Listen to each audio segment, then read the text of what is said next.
तस्मै ज्येष्ठाय ब्रह्मणे नमः। यस्य कारुण्यलेशेन सर्वं सर्वत्र सिद्ध्यति। संकल्पितं हृदाभीष्टं तं वन्दे जगदीश्वरम्। तं वन्दे परमेश्वरम्।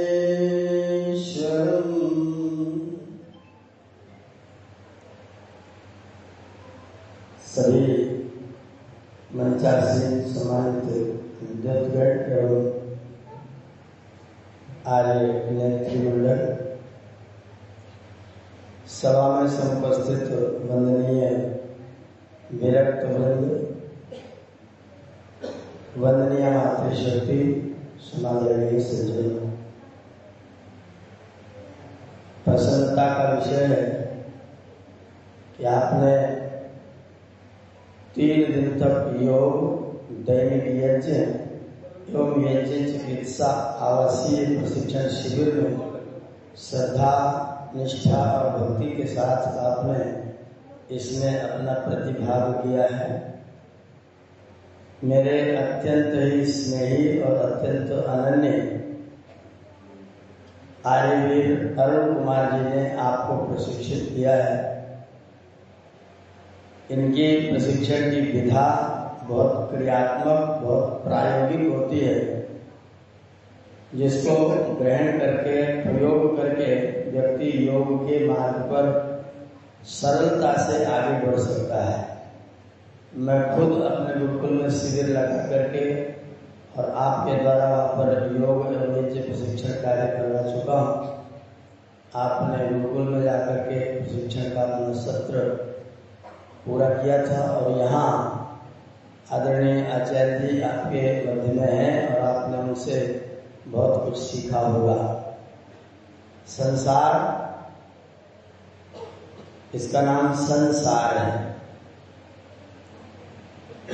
संसार, सम माने अच्छे तरीके से, सार माने चलते रहने वाला। यह सम्यक सरति असौ संसारा, जो किसी विधि विधान से, व्यवस्था से नित्य निरंतर गतिमान रहता है, उसका नाम संसार है। और इस संसार में 86 करोड़ प्रकार के प्राणियों का निवास है। बहुत दिन पहले गिना गया था 84 लाख योनियां, पर अभी जूलॉजी के वैज्ञानिकों ने 86 करोड़ प्रकार के जंतुओं की गणना कर दी। 86 प्रकार के जीव, 86 करोड़ प्रकार का शरीर धारण करने वाले जीव धरती पर रहते हैं। इन सारे जीवों का इस संसार में जो सार जीव है वो मनुष्य है। इस संसार में सारे जीवों का सार ये मनुष्य है। 86 करोड़ प्रकार के जीवों में सर्वश्रेष्ठ शरीर में हम लोगों का इस समय आवास है। छोड़ के जाना है, इसलिए मैंने निवास नहीं कहा, आवास कहा। इन शरीरों में हम लोगों का आवास है, हम जीवात्माओं का आवास है।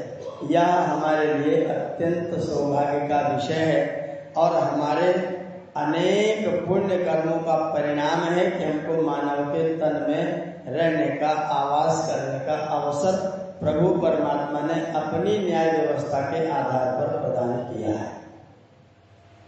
एक बात जान लेनी चाहिए कि मनुष्य के शरीर को छोड़कर अन्य जितने भी प्रकार के शरीर हैं, उनमें सीखने, सिखाने की क्षमता बहुत अत्यंत सीमित है, अत्यंत सीमित। लेकिन उनके अपने जीवन को चलाने के लिए उनके पास स्वाभाविक ज्ञान बहुत बढ़िया है। अपने स्वाभाविक ज्ञान के आधार पर बया बहुत सुंदर घोंसला बनाती है, उसके अंदर लाइट का प्रबंध करती है, अपने बच्चों को रहने के लिए अलग थैली का निर्माण करती है, अपने बैठने के लिए अलग जगह का निर्माण करती है, और सारे दिन सारी रात पानी बरसे भी उसके घोंसले में पानी जाने का कोई अवसर नहीं होता है, लेकिन उसने ट्रेनिंग कहीं नहीं लिया है। 1,97 करोड़ वर्ष हो गए मनुष्य को धरती पर कुछ न कुछ प्रयत्न करते करते, लेकिन इतने दिनों में भी मनुष्य ने 1 ग्राम खून और 1 ग्राम शहद का निर्माण नहीं किया है। ना तो ये खून बना पाया है, ना तो ये शहद बना पाया है।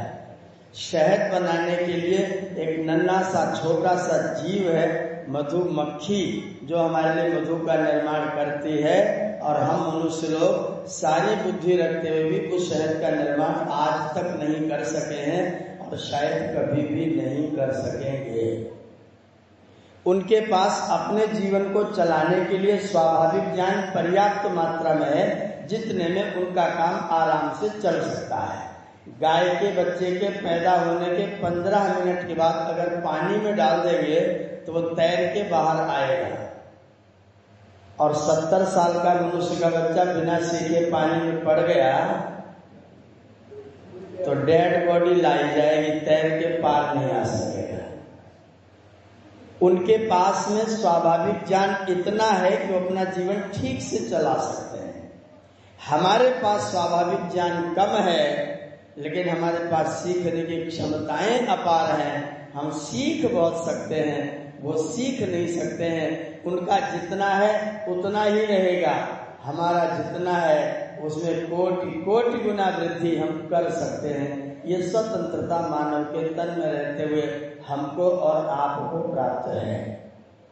कोई गाय, कोई भैंस, कोई बैल, कोई पशु पक्षी प्राणी न तो पाप कर सकता है न तो पुण्य कर सकता है। उनकी झोली में कोई पुण्य नहीं आता है, कोई पाप नहीं आता है, और हम विचार से भी अगर किसी के प्रति बुरा सोचते हैं तो पाप लगता है, और विचार से भी भला सोचते हैं तो आपको पुण्य मिलता है। इसलिए सारी की सारी व्यवस्थाएं, सारे संदेश, सारे उपदेश किसी गाय के लिए, बैल के लिए नहीं किया गया है। दुनिया के जितने उपदेश, संदेश, आदेश, उपदेश हैं वे सब के सब हम लोगों के लिए किए गए हैं, मनुष्यों के लिए किए गए हैं। किसी भी प्राणी ने अपनी स्वाभाविक व्यवस्था को आज तक परिवर्तित नहीं किया है। गाय को पालक काट करके दे देंगे तो वो पकौड़ी नहीं तलेगी, वो सीधा पालक ही खाएगी। और हमको अगर पालक मिल जाए तो हम उसका रायता बना डालेंगे, उसकी पकौड़ी बना डालेंगे, उसका साग बना डालेंगे, उसको दाल में डाल के खा लेंगे, रस निकाल के पी लेंगे, उसका पता नहीं क्या क्या कर सकते हैं।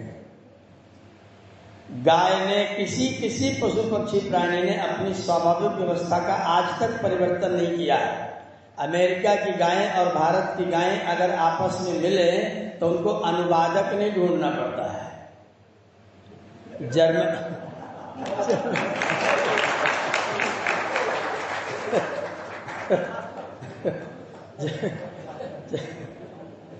जर्मनी के कुत्ते और भारत के कुत्ते अगर आपस में मिले हैं तो उनको अपने लड़ने के लिए कोई अनुवादक नहीं ढूंढना पड़ता है। लेकिन भारत के लोग और जर्मनी के लोग अगर आपस में मिलेंगे तो उनको अनुवादक ढूंढना पड़ता है। उन्होंने अपनी भाषा में कोई परिवर्तन नहीं किया है, और हमने भाषा को वैदिक भाषा से ला करके और पता नहीं साउपिंग तक पहुंचा दिया, चाइना तक पहुंच गए हैं।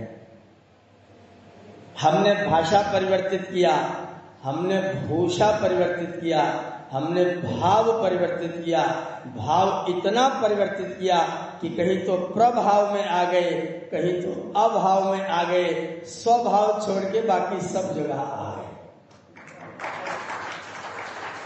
अभाव में रहते हैं, विभाव में रहते हैं, अनुभाव में आते हैं, संचारी भाव में आते हैं, प्रभाव में आते हैं। स्वभाव में आने के लिए हमको बड़ी कोशिश, बड़े प्रयत्न करने पड़ते हैं। अगर कोई मुझसे पूछे कि योग क्यों करना, तो मेरा एक ही उत्तर होगा, स्वभाव में आने के लिए व्यक्ति को योग करना चाहिए। तदा द्रष्टु स्वरूपे अवस्थान, तदा दृष्टु स्वरूपे अवस्थान, अपने स्वभाव में आ जाने का नाम योग करना है। बस अभाव प्रभाव विभाव अनुभव संचारी भाव सब कुछ करते हैं, स्वभाव में आने के लिए आपको योग की शरण में आना पड़ता है। सारे संदेश, सारे उपदेश, सारी चीजें मनुष्यों के लिए ऋषियों ने इतने बड़े बड़े ग्रंथ, 4 वेद, चारों वेदों की 1127 शाखाएं, सभी शाखाओं का एक एक ब्राह्मण, सभी शाखाओं का एक एक आरण्यक, सभी शाखाओं का एक एक उपनिषद, वेद को समझने के लिए 6 वेदांग, वेद के विषयों को अच्छी तरह व्याख्या करने के लिए 6 उपांग, और वेद को गंभीरता से और जानने के लिए और जीवन में प्रयोग करने के लिए 4 प्रकार के उपवेद, और इसके बाद हजारों ऋषियों के द्वारा लिखे गए स्मृतियां, तमाम गृह सूत्र, तमाम धर्म सूत्र, सब कुछ अगर लिखा गया है तो उसका एकमात्र ध्येय मनुष्य को स्वभाव में लाना है। मनुष्य अपने स्वभाव में आ जाए। हम चेतन, शुद्ध, बुद्ध, मुक्त स्वभाव वाले जीवात्मा है, मुक्त स्वभाव वाले जीवात्मा है। हमारा स्वभाव मुक्त होना है, हमारा स्वभाव बंधन में नहीं रहना है, हमारा स्वभाव मुक्त होना है। हम अपने स्वभाव को प्राप्त कर लें, इसलिए वेद से लेकर के और आधुनिक जितने भी आज तक स्मृतियां धर्म ग्रंथ बने हैं, सबका एकमात्र उद्देश्य है मानव स्वभाव में आ जाए। जब कोई मानव को आदमी कहता है तो मुझे बड़ा खराब लगता है। जब लोगों ने अपने पुरखों का नाम आदम रखा तो उनके लड़के आदमी बन गए। जिनके पुरखों का नाम आदम है वे लोग कौन है? ठीक है, हमारे पुरखे आदम नहीं है, हमारे पुरखे मनु हैं, इसलिए हम मानव हैं। हमारे पुरखे मनु हैं, इसलिए हम मनुष्य हैं। किसी के घर में चोरी हो जाए और लोग सवेरे जाएं और उस व्यक्ति से पूछें कि आपके यहाँ जो लोग आए थे वे कितने थे, तो कोई कहता कितने मनुष्य आए थे। क्या पूछते हैं? इसका मतलब आदमी वही काम करते हैं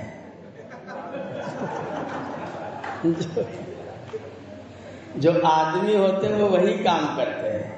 हम लोग मानव हैं, मनुष्य हैं, इसलिए हमारा स्वभाव है मनन करके अपनी क्रियाओं को संपन्न करना। मत्वा कर्माणि सिद्ध्यति असौ मनुष्य, जो मनन किए बिना किसी कार्य को कभी भी प्रवृत्त नहीं होता है उसका नाम मनुष्य होता है, वो मानव होता है। हमारे पूर्वज मनु हैं, इसलिए हम मानव हैं। जिनके पूर्वज आदम हैं वो आदमी हैं। इसलिए जब कोई आदमी बोलता है तो मुझे थोड़ा सा अच्छा नहीं लगता है, और औरत बोलता है तो और ज्यादा बुरा लगता है।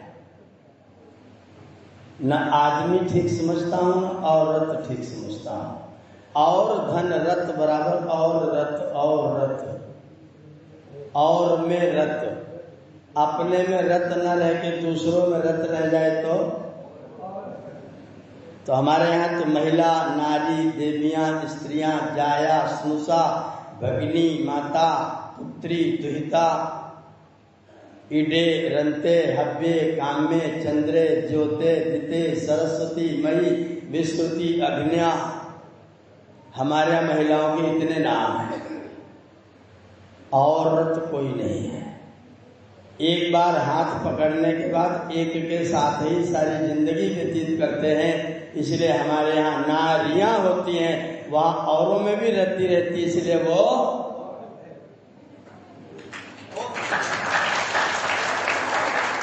वहां तो एक एक के 4-4 हो सकते हैं ना, पर हमारे यहाँ इसलिए हमारे यहाँ कोई औरत, ये शब्द है, हमने भाषा को कहां से कहां पहुंचाया है। और उन भाषाओं में जो शब्द बोले जाते हैं उनमें याद रखिएगा, उन भाषाओं में जो शब्द बोले जाते हैं वे शब्द आपकी संस्कृति और संस्कृत के शब्दों के अर्थों को कभी भी पूरी तरह से नहीं कह सकते, कभी पूरी तरह से नहीं कह सकते, हो ही नहीं सकता अनुवाद। पूज्याचार्य जी कह रहे हैं है ही नहीं अनुवाद। अगर कहेंगे तो कुछ न कुछ उल्टा जरूर होगा। इसलिए हमें यह सब सिखाना पड़ता है। हमारी वैदिक संस्कृति संसार की सर्वश्रेष्ठ संस्कृति है। वेद विहित जो संस्कृति है विश्व की सर्वश्रेष्ठ संस्कृति है। इससे उत्तम कोई आचार विचार व्यवहार की कोई व्यवस्था धरती के किसी कोने में उत्पन्न नहीं हुई है। हम लोगों ने भाषा को बदला है। और याद रखिएगा, भाषा के बदलने के साथ भाव भी परिवर्तित होने लग जाते हैं, भाव भी बदलने लग जाते हैं। अंग्रेजों ने हमारी देवियों को लेडीज कहा। क्या कहा? ले माने अंडा देना, लेडी माने अंडा देने की मशीन। उनकी दृष्टि में महिलाओं का एकमात्र प्रयोजन है अंडा देने की मशीन। और हमारे यहाँ प्रयोजन क्या है? हमारा प्रयोजन सुनिए तो आपका आश्चर्य से चित्त भर जाएगा। नाना नारी निष्फला लोक यात्रा, नाना नारी निष्फला लोक यात्रा। बिना स्त्री के लोक की यात्रा सदैव निष्फल रहती है। हमारे यहाँ कोई लेडीज नहीं है, हमारे यहाँ कोई औरत नहीं है, हमारे यहाँ तो स्नुषा है, हमारे यहाँ तो स्त्री है, हमारे यहाँ तो महिला, मह्यते पूज्यते या सा, जो पूजा का ही पात्र है वो महिला है। या स्त्रायति विस्तारयति कुलम वंशम व शास्त्री, जो हमारे वंश का कुल का विस्तार करती है वो स्त्री है। जिसमें पति पुत्र के रूप में उत्पन्न होता है वो हमारी जाया है। जाया या तद् जाया त्वं यदस्याम जायते पुनः। जाया को जाया इसलिए कहा जिससे कि पति पुत्र के रूप में उसमें से उत्पन्न होता है, इसलिए इसका नाम जाया भी है। इतने पवित्र इतने दिव्य शब्द आपके पास में है। मेरा निवेदन है, दूसरों की भाषा। अमेरिका के गृह मंत्री ने कुछ दिन पहले एक वक्तव्य दिया, वो वक्तव्य अखबारों में खूब छपा। उन्होंने कहा कि हम जहां तक दौड़ के गए थे वहां से लौटकर भारत की ओर आने में गर्व महसूस करते हैं। अमेरिका के गृह मंत्री का लगभग 15 दिन पहले का बयान है। जहां तक हम गए थे वहां से लौट के भारत की ओर आने में हम गर्व महसूस करते हैं। मुझे आश्चर्य होता है कि भारत के लोग अपनी उन गर्व करने वाली चीजों को छोड़कर हमारी ओर क्यों आ रहे हैं। भारत के लोग अपनी गर्व करने योग्य चीजों को छोड़कर हमारी ओर क्यों आ रहे हैं? लिव इन रिलेशन क्यों ढूंढ रहे हैं? पुरुषों का पुरुषों से विवाह करने के लिए भारत के सुप्रीम कोर्ट में मुकदमा चल, कानून पास हो गया है। पुरुषों का पुरुषों से विवाह करने के लिए भारत वर्ष के सुप्रीम कोर्ट में मुकदमा चले। स्त्री का स्त्री से विवाह करने के लिए सुप्रीम कोर्ट में मुकदमा चले। शर्म लगती है, सोच के विचार करके शर्म लगती है। हम किस दिशा में अपने आप को लेकर के जा रहे हैं? विवाह क्या चीज है? विवाह क्या चीज है? शादी क्या चीज है? उन्होंने तो निकाह कर लिया, तो निकाह का तलाक भी कर लिया। इन्होंने तो मैरिज कर लिया, उन्होंने उसको डाइवर्स भी कर लिया। हमारे विवाह का विलोम बता दो, किसी को मालूम हो तो। विवाह का विलोम किसी को मालूम हो तो बोलो। निकाह का विलोम है, मैरिज का विलोम है, लेकिन विवाह का विलोम तो स्त्री और स्त्री का चलेगा। वि माने विशेष, वाह माने वाहन करना। जिन कारणों से जिनका साहचर्य साथ पा करके हम अपने जीवन की यात्रा को ज्यादा सुंदर तरीके से चला पाते हैं, उनके साथ हमारा विवाह होता है, उनके साथ हमारा विवाह होता है। शारीरिक भोग के लिए, शरीर की अतृप्त वासनाओं को पूर्ण करने के लिए स्त्री का स्त्री से विवाह, पुरुष का पुरुष से विवाह नीचता है, भ्रष्टाचार है, अशिष्टाचार है। अमेरिका के लोग कहते हैं कि तुम तो वहां थे पहले से, तुम हमारी ओर क्यों लौट रहे हो? अरे हम आगे जाके तुम्हारी ओर लौट रहे हैं। हम तुम्हारा आदर करते हैं, तुम्हारी चीजों का आदर करते हैं, तुम्हारी परंपराओं का आदर करते हैं। तुम्हारी परंपराओं को प्राप्त करके हम गर्व महसूस करते हैं। तुम्हारी परंपराएं गर्व करने के लायक हैं, उनको छोड़ करके तुम हमारी ओर क्यों आ रहे हो? तुम्हारा हमारे ओर आने का कारण क्या है? याद रखना, हमने धन को महत्व दिया है, लेकिन साधन के रूप में। हमने धन को महत्व दिया है साधन के रूप में, साध्य के रूप में नहीं। अगर धन कमाते कमाते निधन हो जाए, धन कमाते कमाते ही निधन हो जाए, तो धन का क्या प्रयोजन होगा? अगर हम धन को साधन बना करके अपने साध्य की प्राप्ति करते हैं तो धन बहुत अच्छा है। वयम श्याम पतयो पतयो रैणाम दासा रैणाम। हम धन के दास बने कि धन के पति बने? हमने नहीं कहा धन के दास हो जाए। हमारा तो संदेश है खूब धन कमाओ, शत हस्त समाहर, 2 हाथ से मत कमाओ, 100 हाथ से कमाओ। इन्होंने कहा 100 हाथ से कैसे कमाएंगे? हाथ तो परमात्मा ने 2 ही दिए। 2 ही हाथों से ऐसे काम करो जो 100 हाथों का काम हो जाए। हाथ 2 ही रहेंगे, उन दोनों हाथों को ऐसा बना दो कि वो 100 लोगों की तरह से काम करें। आप बाजार से 100 रुपए दे के 1 किलो आम खरीद के लाओ, परिवार बैठ के खा लो, ये 1 हाथ की कमाई है। आप एक उसमें से बीज निकालो और छोटी सी जमीन देख करके उसको जमीन में गाड़ दो। उस एक पेड़ से हजारों आदमी 50 सालों तक फल खाते रहेंगे। ये 100 हाथ से कमाना है। ऐसे काम करो जिससे अनेक लोगों का लाभ होता हो। ऐसे काम करो, आपने अपना मकान बनाया, आपका परिवार रहेगा। आपने गुरुकुल में 1 कमरा बनाया, सैकड़ों सालों तक न जाने कितने बच्चे वहां जाकर के समाज की सेवा के लिए विद्वान बन के, सन्यासी बन के, योगी बन के, तपस्वी बन करके तैयार होकर के और समाज का कल्याण करेंगे। कितने हाथ से कमाया? ये 1 हाथ का काम नहीं है, ये शत हस्त समाहर है। और समाहर शत हस्ताभ्याम, 100 हाथों से कमाओ और 1000 हाथों से बांटने की भी इच्छा रखो। अगर ये भावना रखोगे तो खूब कमाओ, खूब बांटो।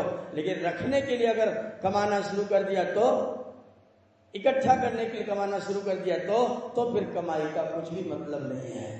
हम धन को साधन समझते हैं और सब लोग धन को लक्ष्य समझते हैं। वो कहते हैं ईट ड्रिंक एंड, मैं मेरी नहीं बोलता, बीमारी। मैं ईट ड्रिंक एंड बी मेरी नहीं बोलता, ईट ड्रिंक एंड बीमारी। खाओ पियो बीमार रहो, खाओ पियो सुख मत हो, खाओ पियो बीमार रहो। ये जीवन का लक्ष्य है क्या? आपने किताबों पढ़ा, हमारे बच्चे 6, 7, 8 किताबें पढ़ते हैं। मनुष्य की मूलभूत आवश्यकताएं रोटी, कपड़ा और मकान है। मनुष्य की मूलभूत आवश्यकता रोटी, कपड़ा और, मैंने कहा चौराहे पर जाओ, किसी तगड़े आदमी से कुश्ती करो, मारपीट करो, ईंटा उठा उठा के फेंक के झगड़ा करो, पुलिस आएगी, धारा 151 में जेल में बंद करेगी, रोटी भी देगी, कपड़ा भी देगी, मकान भी देगी, मूलभूत आवश्यकता पूरी हो जाएगी। ये जीवन है क्या? बदल दीजिए थीम को। जीवन की मूलभूत आवश्यकता ज्ञान है। मानव जीवन की मूलभूत आवश्यकता रोटी, कपड़ा और मकान। कुत्ता खेती करता है क्या? रोटी नहीं खाता है क्या? हम कुत्ते से भी नीचे गए हुए क्या? रोटी के लिए जीवन जी रहे हैं। खेती नहीं करता, रोटी तो खाता है। चींटी, कीड़े मकोड़े, कौवे, बिल्ली, कोई भी जंतु ले लीजिए, सबके सब भोजन करते हैं, कोई भूखा प्यासा नहीं रहता। मनुष्य क्यों भूखा रहने के लिए डरा रहता है? क्योंकि ज्ञान से रहित हो गया है। अगर कोई आपसे पूछे मनुष्य की मूलभूत आवश्यकता क्या है, एक ही उत्तर है, मनुष्य की मूलभूत आवश्यकता ज्ञान है। अगर ज्ञान होगा तो रोटी भी मिलेगी, कपड़ा भी मिलेगा, मकान भी मिलेगा, और अपने लिए नहीं सबके लिए करने की सामर्थ्य भी मिलेगी, औरों के लिए करने की भी सामर्थ्य प्राप्त होगी, सब मिलेगा। और ज्ञान ना हो और रोटी मिले तो क्या करेगा? कपड़ा मिले तो फाड़ेगा, मकान मिलेगा तो मुकदमा लड़ेगा। मकान है लेकिन मुकदमा फिर भी नहीं चल रहा है क्या? लोग किराए पर मकान देने से डरते हैं, इसको तो लोग पता नहीं निकलेगा कि नहीं निकलेगा। ये मनुष्य धर्म है। मकान मूलभूत आवश्यकता नहीं है। मूलभूत आवश्यकता मनुष्य होने के बाद हमारी मूलभूत आवश्यकता विवेक है, जिसके लिए हम योग के रास्ते पर चलते हैं। योगांगानुष्ठानात् शुद्धिक्षय ज्ञान दीप्तिरा विवेक ख्याते। योग के अंगों का अनुष्ठान करके जब चित्त की अशुद्धियों का क्षय हो जाता है तो ज्ञान की दीप्ति होती है, ज्ञान का प्रकाश होता है, और वो विवेक ख्याति तक आपको लेकर के जाता है, जहां जाकर के आप अपनी मनुष्यता को, अपनी मानवता को सफल करते हैं और आप अपने स्वभाव में जीवन व्यतीत करना प्रारंभ कर देते हैं। विवेक हमारा मुख्य लक्ष्य है। विवेक मानव जीवन का चरम लक्ष्य है। हम विवेकी बने, यह हमारे मानव जीवन की स्वाभाविक आवश्यकता है, मौलिक आवश्यकता है। रोटी, कपड़ा और मकान तो आपके पीछे पीछे घूमेगा। 8 मई को हम लोग गाड़ी लेकर के निकले थे मित्तल साहब, 8 मई को। अब तक 28,000 किलोमीटर गाड़ी चला चुके हैं।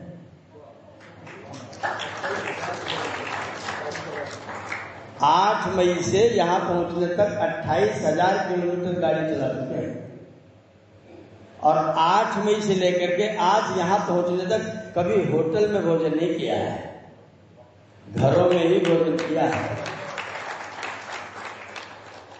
28,000 किलोमीटर में होटल में भोजन नहीं करना पड़ा है, भोजन घरों में किया है। रोटी मिलती है कि नहीं? अच्छी मिलती है। अच्छी मिलती है, आदर पूर्वक मिलती है। खिलाने वालों के हृदय में जो श्रद्धा का भाव रहता है उसको खा करके चित्त में सात्विकता के विचार आते हैं, ऐसी रोटी खाने को मिलती है। जो लोग कहते हैं रोटी जीवन की मूलभूत आवश्यकता है, इतनी बड़ी सोचते हैं, इतनी बड़ी सोच रखते हैं। रोटी पूरे संसार में आपके लिए रखी हुई है, आप अपने में सिकुड़ करके संकुचित होकर रह जाते हैं और आपकी रोटी भी दूभर हो जाती है। उस दिन की परिकल्पना करो जब कोई रोटी देने वाला आपकी थाली पटक के कहता ले खा, तेरा पेट में हमेशा आग लगी रहती है। अगर ऐसा ही भोजन मिलना है तो मेरा तो हाथ जोड़ के निवेदन है, ऐसे भोजन को करने की कोई जरूरत। हमें तो रोटी मिलती है बड़े आदर पूर्वक, आप बैठ जाइए, आप और क्या लेंगे आप और ले लीजिए, और जहां जाए वहां बढ़िया बढ़िया। लेकिन उसका आधार क्या है? खेती नहीं, उसका आधार है ज्ञान, विचार, चिंतन। सुबह 5 बजे कहीं भी रहें, कैसी भी स्थिति में रहें, मित्तल साहब जैसे अनेक विद्यार्थी पढ़ने के लिए मेरे पास बैठ जाते हैं नहा धो के 5 बजे सुबह 5 बजे पढ़ाई शुरू हो जाती है। कैसी पर रात भर चल के आए हों, आज तो 5 बजे तक गाड़ी ही चलानी पड़ी, तो आज की क्लास मुझे स्थगित करनी पड़ी, नहीं तो अगर 3 बजे 4 बजे यहाँ पहुंच जाते तो 5 बजे क्लास फिर हो जाती। ज्ञान आपके पास है तो रोटी भी मिलेगी, कपड़े बांटने पड़ेंगे, और एक से एक दिव्य मकान में रहने का अवसर भी आपको अवश्य प्राप्त होता रहेगा। केवल एक अहंकार छोड़ दिया जाए कि मेरा मकान है। किसका मकान है? आज तक आप में से कोई कह सकते हैं कि मकान मेरा है? कोई बताओ मेरा मकान है क्या? धनानि भूमौ पशवश्च गोष्ठे नारी गृहत्वारि सखा श्मशाने देहश्चितायां परलोक मार्गे कर्मानुगो गच्छति जीव एका। धन धरा के बीच में सारा धरा रह जाएगा, धन धरा के बीच में सारा धरा रह जाएगा, पशु भी बंधे रह जाएंगे जब कूच का दिन आएगा। नारी घर के द्वार तक ही साथ देगी लोग में, और ये मित्रगण मरघट के आगे मुंह नहीं दिखलाएगा। देवी मेरी चिता में यूं ही जल घुम जाएगी, अंत में सत्कर्म ही मेरा सखा कहलाएगा। मेरा कौन है? इस संसार में ईश्वर और आपके कर्मों के अतिरिक्त आपका कुछ भी, आपके कर्म और आपका प्रभु, इसके अतिरिक्त आपका कुछ नहीं है। ये जो मेरा घर, मेरा दुकान, मेरा मकान है, मेरा मेरा मेरा मेरा मेरा, मैं मेरा मरना, मैं मेरा मरना एक ही राशि में है। तू तेरा तरना एक ही राशि में है। प्रभु है, सब संसार प्रभु का है, और अगर ये जीवन में आ गया तो तरना है, और मैं और मेरा में रह गया तो स्वभाव में कैसे रहेंगे? मेरा है कौन वास्तव में? मेरा कौन है जो मेरा साथ कभी नहीं छोड़ता? मेरा कौन है जो मेरा साथ कभी नहीं छोड़ता? पूरे ब्रह्मांड में ईश्वर के अतिरिक्त और कुछ नहीं है जो आपका साथ सदा रहता हो। आप मुझे प्रश्न कर सकते हैं, अभी तो आपने कहा था मेरा कर्म है, लेकिन कर्म भी मोक्षावस्था में, मोक्ष में तो कर्म भी जाएगा, लेकिन मोक्ष में भी ईश्वर आपका साथ छोड़ने वाला, तो सच्चा मेरा कौन है? इमं में वरुण सुधी हवम, इमं में ए मेरे मैं वरुण हवम सुधी। हे मेरे प्रभु, मेरे आह्वान को, मेरी पुकार को, मेरी आवाज को जरा सुनो। इमं में वरुण सुधी हवम, मेरी आवाज को, मेरी पुकार को सुनो। क्या करो? अद्याच हृदय, आज ही सुखी करो। कल की प्रतीक्षा, आज ही अद्याच हृदय, आज ही सुखी करो। त्वां अवश्य आचके, हे प्रभु, अपनी रक्षा की कामना लेकर हम आपकी ओर ही निहारते हैं। किसी और की ओर निहारते, आपकी ओर देखते नहीं है, देखते नहीं है, आपकी ओर निहारते हैं। देखना माने कभी इधर भी देख लेना, कभी इधर भी देख लेना, और निहारना माने एक टक अपलक, आपके अतिरिक्त और कोई नहीं। मेरी रक्षा की कामना से हे प्रभु हम आपको ही निहारते हैं, हम आपको ही चाहते हैं, हम आपको ही पुकारते हैं। आपके सिवा मेरा और कुछ भी नहीं, और आप हैं तो मेरा सब कुछ है। अगर ईश्वर आपकी दृष्टि में प्रतिष्ठित है तो सब कुछ आपका है, और ईश्वर ही प्रतिष्ठित नहीं है तो फिर आपका कुछ भी नहीं है। एक छोटा सा बच्चा मकान के सामने खेल रहा है, मैंने कहा घर किसका है? बोला मेला है। घर किसका है? बोला मेला है। मैंने कहा कितनी ईंटें लगाई तूने? सिर खुजाने लगा, बोला मैंने तो नहीं लगाई। फिर मैंने कहा तेरा कैसे हुआ? तेरा कैसे हुआ?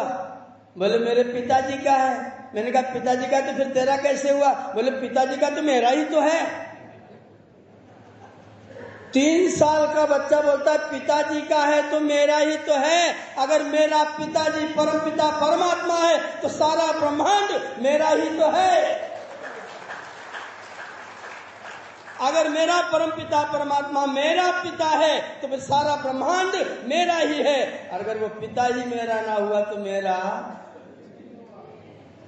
इसलिए मेरा पिता है तो सब कुछ मेरा है। जो लोग प्रभु के साथ अपने आप को जोड़ लेते हैं वे स्वभाव में आ जाते हैं, फिर वो किसी के प्रभाव में और कभी भी अभाव में ना तो फिर अभाव में आते हैं, ना किसी के प्रभाव में आते हैं, क्योंकि उनके ऊपर प्रभु का प्रभाव पड़ चुका होता है। जिसके ऊपर प्रभु का प्रभाव हो जाता है वो दुनिया के प्रभाव में कभी भी आते। ये राजस्थान ही है ना, यही तो महर्षि से कहा था राजा ने, महाराज गद्दी ले लो, महंत बन जाओ, करोड़ रुपया आता है दान में, सारा राज्य तुम्हारे चरणों में आकर के लौटेगा, सब कुछ तुम्हारा होगा। ऋषि ने कहा राजा तेरे इस राज्य को तो मैं सवेरे एक दौड़ लगाऊंगा, उस पार चला जाऊंगा। मैं उस राजा के राज्य में रहता हूं जिसके राज्य में सारी जिंदगी दौड़ लगाता रहूं तो एक कोना भी प्राप्त नहीं कर पाता हूं। इसलिए मुझे किसी संपदा की आवश्यकता नहीं, मेरे पास प्रभु प्रतिष्ठित है। राजा ने कहा देख लो इतना बड़ा दानी कोई मिलेगा नहीं। स्वामी जी ने कहा देख लो इतना बड़ा छोड़ने वाला भी कोई। मैंने प्रभु को प्राप्त कर लिया, इसलिए मुझे और किसी, और प्रभु है तो मेरे पिता का तो मेरा, बच्चे ने मुझे कहा कि पिताजी का तो फिर तो मेरा ही है। ईशावास्यम इदम सर्वम यत्किंच जगत्याम जगत तेन त्यक्तेन भुंजी था मां गृथा पश्य धनम। किसका धन है ये? तेरा नहीं है, ईशावास्यम उसी का है, तू उसका हो जा फिर तेरा सब कुछ हो जाएगा। अगर तू उसका नहीं हो पाया तो फिर तेरा कुछ भी नहीं होगा। इसलिए रोटी कपड़ा मकान को अपने जीवन के लक्ष्य मत समझो। हमारे जीवन के लक्ष्य हैं ज्ञान की प्राप्ति और उसका परिणाम है ईश्वर उपलब्धि, ईश्वर की उपलब्धि। वो चीज जब हम कर लेते हैं तो हमारा जीवन सफलता की ओर जाता है। समय सीमा मेरी पूर्ण हो रही है। मैं जिस कार्यक्रम के तहत 28,000 किलोमीटर की यात्रा कर रहा हूँ उसकी सूचना मेरे अत्यंत स्नेही भाई अरुण कुमार जी ने आपको दे दिया है। महर्षि दयानंद सरस्वती की 200वीं जन्म शताब्दी का वर्ष चल रहा है। सारे देश में 200 करके अनेक कार्यक्रम हो रहे हैं। मैंने सोचा कि सबसे बड़ा कार्यक्रम कैसे किया जाए, सबसे विलक्षण कार्यक्रम कैसे किया जाए, सबसे विशेष कार्यक्रम कैसे किया जाए। तो एक ही चीज दृष्टि में आई कि 200 यज्ञशालाएं बनाओ और चारों वेदों का पारायण करो। महर्षि की 200वीं जयंती पर 200 यज्ञशालाएं बना के चारों वेदों का पारायण करो। मैंने ये घोषणा, मैंने ये संकल्प अपना मेरे कक्षा के लोगों को प्रातःकाल बताया। सब लोगों ने एकदम बड़े आनंद से समर्थन किया। बोले आप तो संकल्प करो, हम सब आपके साथ हैं। मैंने सोचा पूरे देश को जोड़ने की कोशिश किया जाए। एक वेदी पर मैं अपने जीवन में 3 बार चतुर्वेद पारायण बैठ करके यजमान बन के कर चुका हूँ। एक वेदी पर एक बार के चतुर्वेद पारायण में 2.5 कुंटल घी खर्च होता है। 201 वेदियों पर आपके 500 कुंटल घी खर्च होता है।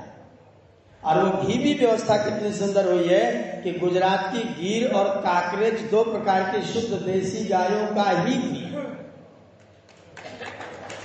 देसी शुद्ध देसी अपने देश की उत्पन्न हुई काकरेज और गीर 2 प्रकार की गायों का घी, उत्तम से उत्तम जितनी अच्छी हो सकती वैसी ताजी।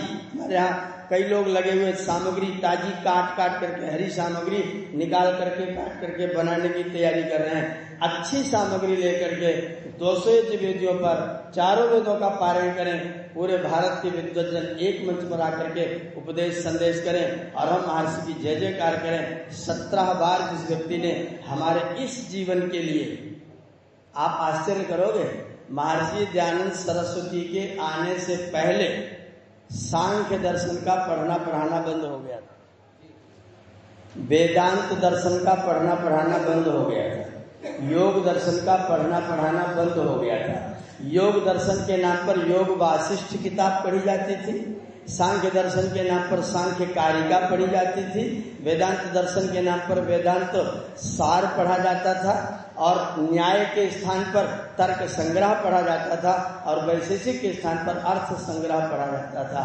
ऋषियों के ग्रंथ लुप्त थे, इनकी पढ़ाई नहीं होती थी। आज महर्षि के आगमन के कारण ऋषियों के मूल ग्रंथ पढ़ने पढ़ाने के लिए हिंदी व्याख्या के साथ, अंग्रेजी व्याख्या के साथ आपके पास में उपलब्ध है।